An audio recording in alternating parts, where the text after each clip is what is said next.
성도 여러분, 제가 벌써 여러 번 여러분께 간증을 한 것 같습니다만은 저는 청소년 시절에 자주 가위에 눌렸습니다. 혹시 가위에 눌려본 분 계신가요?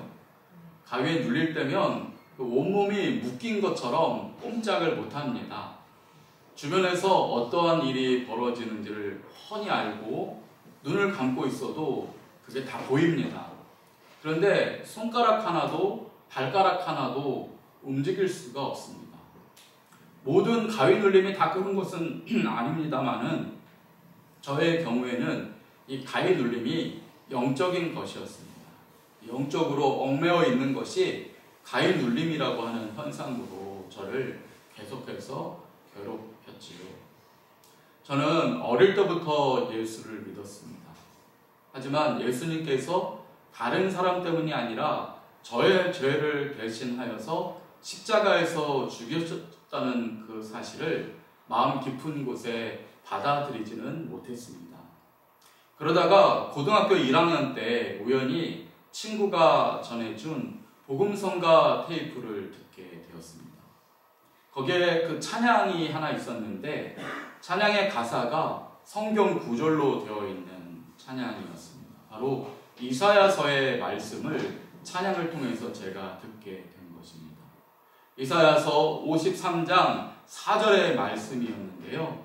그는 실로 우리의 질고를 지고 우리의 슬픔을 당하였거늘 우리는 생각하기를 그는 증거를 받아 하나님께 맞으며 고난을 당한다 하였노라. 그런 말씀이었습니다. 그런데 그 말씀이 그날따라 제 마음에 역사를 일으켰습니다. 이 말씀을 불현듯 깨달은 것입니다. 그것은 예수님이 십자가에서 저의 질고를 지고 슬픔을 당하셨다는 사실이었습니다. 주님이 십자가에서 죽으신 것은 바로 내 죄 때문이라는 사실을 그날 진심으로 깨닫게 된 것입니다. 물론 전에도 이러한 사실을 이미 잘 알고 있었습니다. 유치원 다닐 때부터 교회를 다녔기 때문에 수도 없이 들었고 워낙 잘 알고 있었던 사실이었습니다. 그런데 그냥 아는 것과 깨닫고 아는 것은 달랐습니다. 말씀이 깨달아지고 보니까요, 말씀이 깨달아진다는 것은 머리로 알던 그 사실이 가슴 속으로 들어오는 것을 말하는 것이더라고요. 제가 말씀을 들을 때에 눈물과 감동으로 반응하는 것이 바로 말씀을 깨닫는 것이었습니다. 무엇보다도 말씀을 깨닫는 것은 그 말씀을 깨달은 뒤에는 제가 이전과는 달라지는 것을 말했습니다. 제가 이사야서의 그 말씀 한 구절을 깨닫게 되자 저에게는 변화가 일어났습니다. 그동안 저를 얽매고 있었던 가위 눌림이 순식간에 사라진 것입니다. 그 뒤로 아직까지 저는 가위 눌림의 괴로움을 다시는 겪지 않게 되었습니다. 제가 가위 눌림이라고 하는 그 죄의 얽매임 중에 하나인 그 현상에서 벗어난 이유는 분명합니다. 그날 하나님의 말씀이 제 안에서 역사하셨기 때문입니다. 제가 말씀 안에서 진리를 깨닫는 순간, 눈물 흘리고 반응하는 순간, 죄로 인해서 얽매였던 저의 그 수많은 사슬 중에 중요한 사슬 하나가 끊어진 것입니다. 그만큼 저는 그날 자유롭게 된 것이죠. 오늘 본 말씀을 다시 한번 읽어보겠습니다. 그러므로 예수께서 자기를 믿은 유대인들에게 이르시되 너희가 내 말에 거하면 참으로 내 제자가 되고 진리를 알지니, 그러니까 진리를 깨닫게 될지니, 진리 때문에 감동하고 눈물을 흘리게 될지니, 그러면 어떻게 된다고요? 진리가 너희를 자유롭게 하리라. 아멘. 그렇습니다. 주님은 우리가 주의 말씀 안에 거하게 될 때, 그러니까 주의 말씀을 깨닫게 될 때 어떤 일이 일어나게 되는지를 오늘 본문을 통하여 우리에게 가르쳐 주십니다. 첫째로 주님의 말씀을 깨닫게 되면 우리는 그때부터 주님의 제자가 된다고 말씀하십니다. 스승의 말씀을 마음에 품고 다니는 사람이 제자가 아닙니까? 그것처럼 한번 말씀을 깨닫고 그 말씀의 맛을 알게 되면 이 사람은 삶의 여러 가지 것들이 시시해집니다. 말씀보다 더 달콤하고 말씀보다 더 의미 있는 것은 없다는 사실을 알게 되기 때문이지요. 그래서 하나님의 말씀을 깨닫는 자는 또 다른 하나님의 말씀을 깨닫기 위해서 말씀을 읽고 묵상하는 주님의 제자가 되는 것입니다. 저는 여러분들 모두가 주님의 제자가 되기를 주님의 이름으로 간절히 축원드립니다. 하나님의 말씀의 맛을 알고 그래서 하나님의 말씀을 하나라도 더 맛보기 위해서 세상의 여러 가지 번잡한 것들을 내려놓을 수 있는 그런 결단 있는 믿음의 사람 되실 줄을 믿습니다.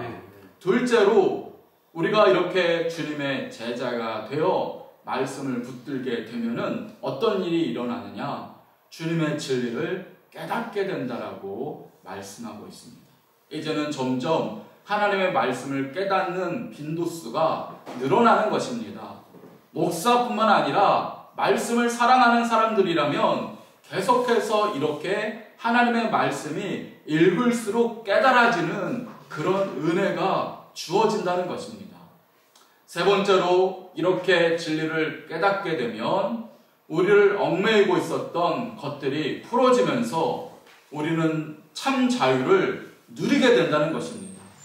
왠지 모르게 불안하고 왠지 모르게 답답하고 어떤 일이 있어도 마냥 기뻐할 수만은 없었던 우리들이 말씀의 제자가 되고 말씀을 점점 깨닫게 되면은 우리를 얽매고 있었던 그 죄악의 사슬들이 하나씩 둘씩 끊어져 나간다는 것입니다. 그래서 주님이 주시는 참 자유를 누릴 수 있게 된다는 것이 오늘 주님이 주신 말씀이죠. 제게 그런 일이 일어난 것입니다. 저는 그 청소년 시절에 이사야서의 말씀 한 구절을 깨닫게 되었습니다. 진리를 알게 되었고 그 순간 저를 얽매였던 죄악의 사슬이 끊어졌습니다.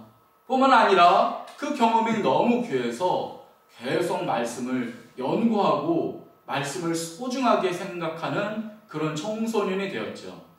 아마 그때 목사가 되려고 했던 것인지 모르겠습니다. 성도 여러분, 우리 믿는 사람은 이런 존재입니다. 주의 말씀과 우리 믿는 사람들은 뗄래야 뗄 수 없는 관계인 것입니다. 주님의 말씀과 믿는 사람들은 하나인 것입니다. 주의 말씀을 듣기 위해 그물도 버리고 배도 버릴 수 있는 사람들이 바로 우리들인 줄을 믿습니다. 그리고 주님의 말씀의 능력으로 점점 참 자유를 누리는 사람, 그들이 예수 믿는 사람이고 바로 저와 여러분이 되시는 줄을 믿습니다. 반면에 여러분, 세상 사람들은 어떻습니까? 주님을 알지 못하는 사람들은 여전히 육체적으로, 정신적으로, 또 영적으로 얽매여 있습니다. 왜냐하면 그들은 말씀을 알지 못하고 그래서 진리를 알지 못하고 진리를 알지 못하니 여러 가지 눈에 보이는 또는 눈에 보이지 않는 죄의 사슬에 매여 있기 때문인 것이지요. 어제 뉴스를 보니 우리나라도 할로윈 데이라고 해서 귀신이나 괴물 복장을 하고 파티를 즐기는 사람들이 너무 많아졌다는 그런 뉴스를 볼 수가 있었습니다. 서울의 이태원 같은 그런 각 도시의 번화가에서는 젊은 사람들이 귀신 복장을 하고 쏟아져 나와서 파티를 벌이는 그런 인산인해를 이뤘다, 그런 소식을 접할 수가 있었습니다. 예전에도 할로윈 데이가 있었죠. 그런데 그때는 몇 명의 사람들만이 약간의 자기들만의 이벤트를 즐기고는 했습니다.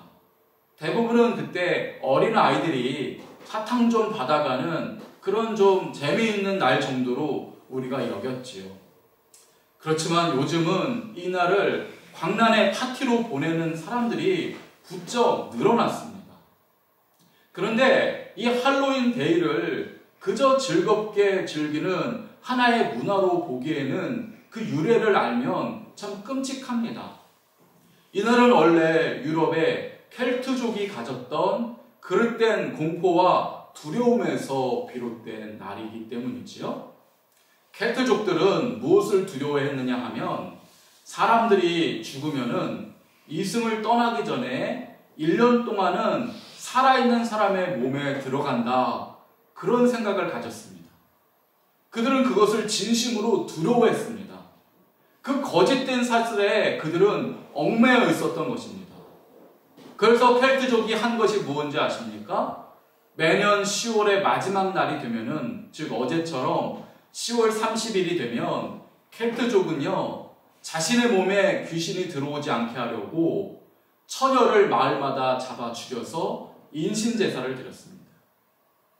만약 이 처녀를 제물로 바치지 않는 마을이 있다면 그 마을을 불태워서 귀신을 달랜다는 그 마음을 가질 정도로 그렇게 그들은 죄악의 사슬에서 배워서 공포심 가운데 살았습니다.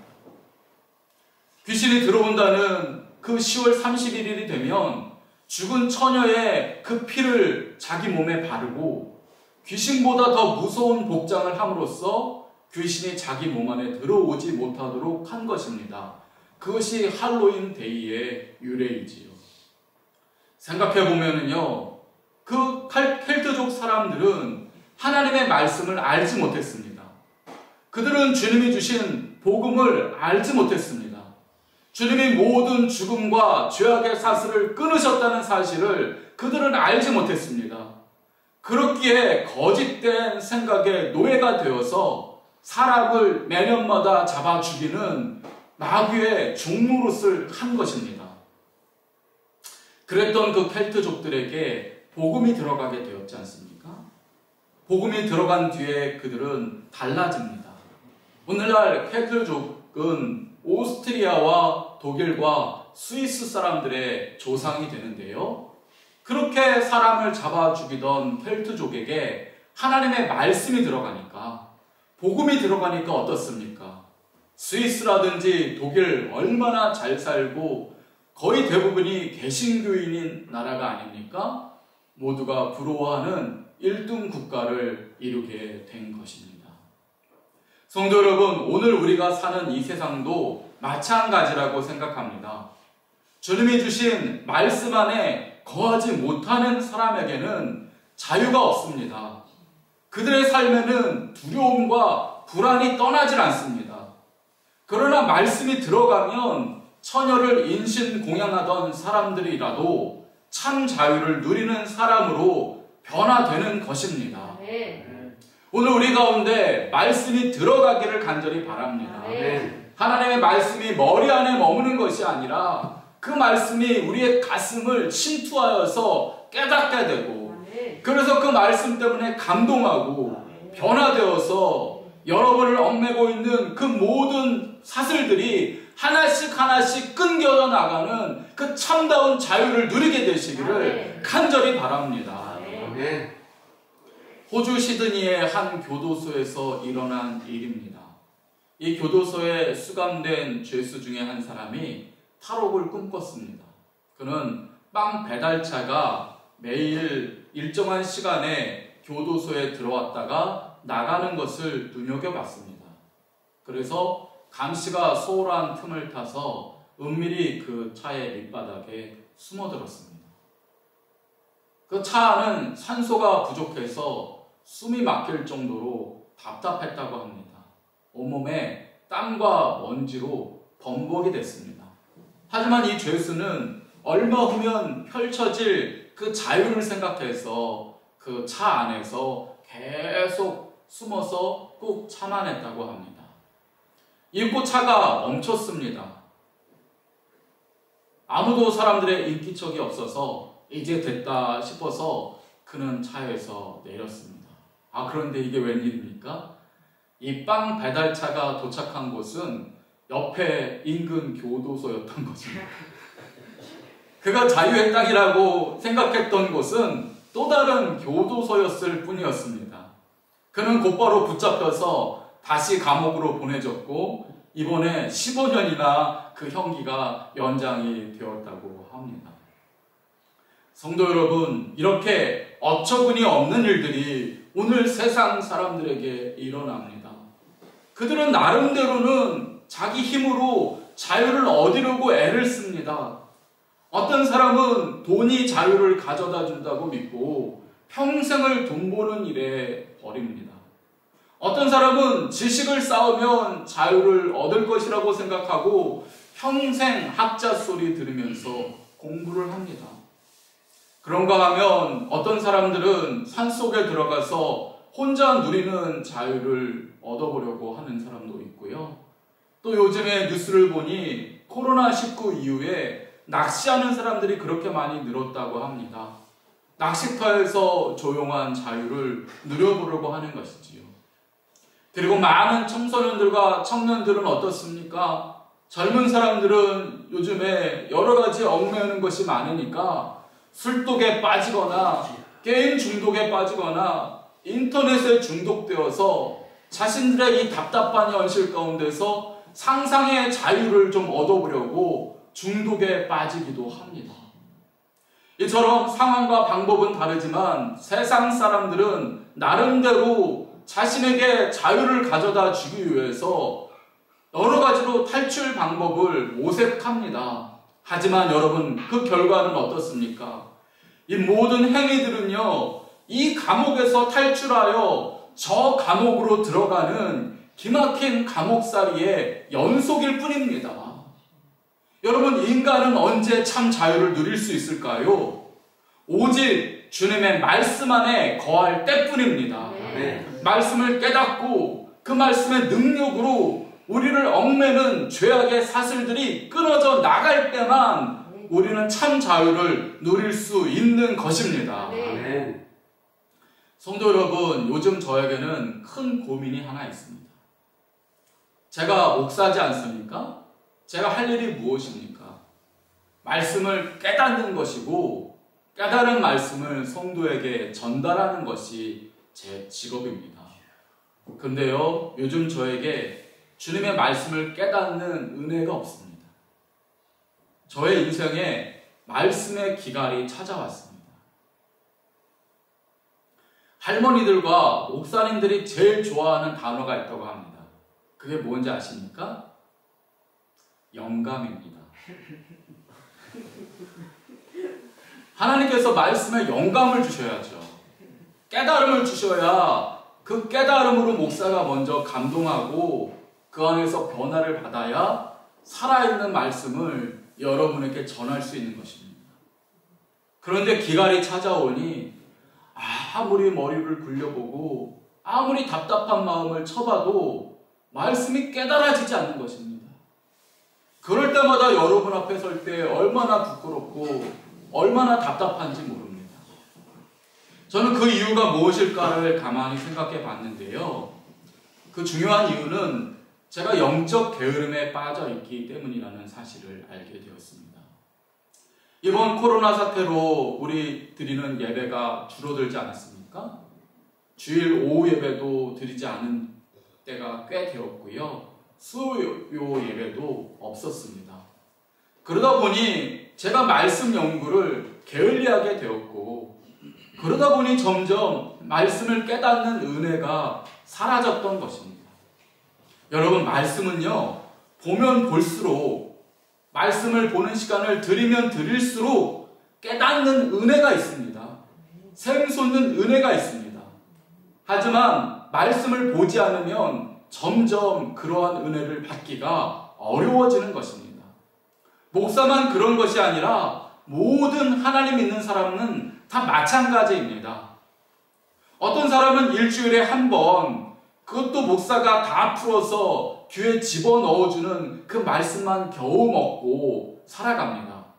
그런 성도는 그 영혼이 살아도 산 것이 아닙니다. 그것은 연명하는 것입니다. 하지만 같은 성도라도 매일 새벽마다 말씀을 듣고 수시로 말씀을 읽고 곱씹는 성도는요, 하나님의 말씀을 통해서 받는 그 은혜가 다릅니다. 다행히 이번 수요일부터 우리 교회는 다시 수요 예배를 드리기로 당회에서 결정했습니다. 저도 이번 이 일을 기회로 주님이 주신 기회로 알고 열심히 말씀을 준비하겠습니다. 성도 여러분도 자나깨나 기회가 안 생기면 만들어서라도 열심히 말씀을 들으시기를 바랍니다. 그래서 말씀 안에서 죄악의 사슬들이 끊겨져 나가고 참 자유를 누리시는 저와 여러분이 되시기를 바랍니다. 성도 여러분, 예수 믿는 사람은요, 날마다 새로워져야 합니다.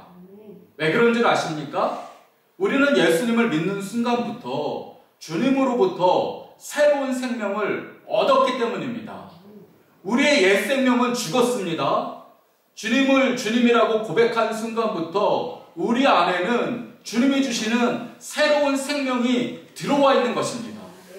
그런데 이 새로운 생명에는 특징이 있습니다. 그것이 무엇입니까? 영원한 생명일 뿐만 아니라 날마다 새로워져야 한다는 그런 특징이 있는 것입니다. 바울은 고린도 후서 4장 16절에서 우리가 잘 아는 이런 말을 했지요. 주님께서 주신 이 새로운 생명을 속사람이라고 하면서 바울은 이렇게 말합니다. 그러므로 우리가 낙심하지 아니하노니 우리의 겉사람은 낡아지나 우리의 속사람, 즉 주님께서 주신 이 새로운 생명은 날로 새로워지는도다 말씀하고 있습니다. 바울도 자신의 겉사람, 그러니까 태어날 때 받았던 육신의 육체가 늙어지는 것을 어떻게 할 수 없었습니다. 그럼에도 그는 낙심하지 아니하고 즐거워하는 것입니다. 왜 그렇습니까? 주님이 주신 이 새로운 영, 주님이 우리에게 주신 이 새로운 생명이 날마다 새로워지는 것을 그가 경험했기 때문인 것입니다. 이 새로운 생명이 저 하늘나라에서 영원히 주님과 함께 살면서 날마다 새로워지고 날마다 젊어지고 날마다 놀라운 은혜를 경험하게 되는 것을 바울이 믿었기 때문인 것입니다. 바울처럼요, 여러분, 우리 안에도 주님이 주신 새 생명이 있습니다.